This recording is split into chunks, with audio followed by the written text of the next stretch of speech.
Ping pour le bruit choc contre la raquette et Pong pour le bruit du rebond sur la table.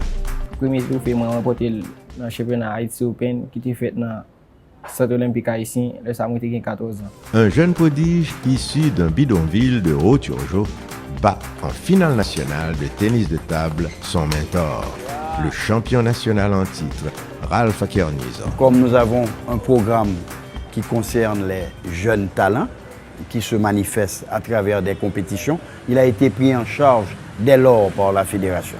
Nous avons pris en charge d'abord sa scolarité, ensuite sa bouffe, puisque l'alimentation, quand on parle de haut niveau, c'est quelque chose de très important.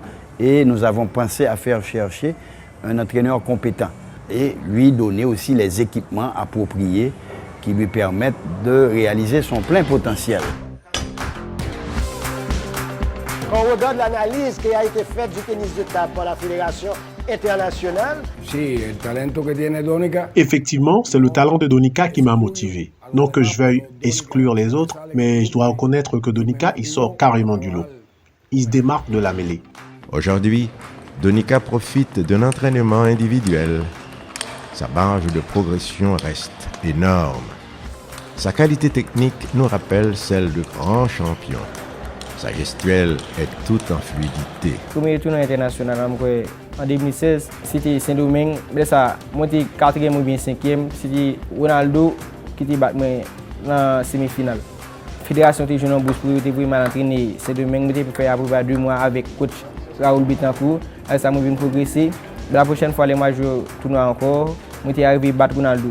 50 ans après Silvio Cator, notre jeune pongiste a de véritables chances de faire vibrer le cœur des Haïtiens à travers le monde. C'est Donika qui nous a mis sur la scène internationale du tennis de table. Il va faire les Jeux de la jeunesse, qui précèdent les Jeux de la francophonie et qui précèdent aussi les Jeux centra-américains. Le jeune adolescent a soif de victoire et peut être couronné roi de la zone Caraïbe dans un premier temps.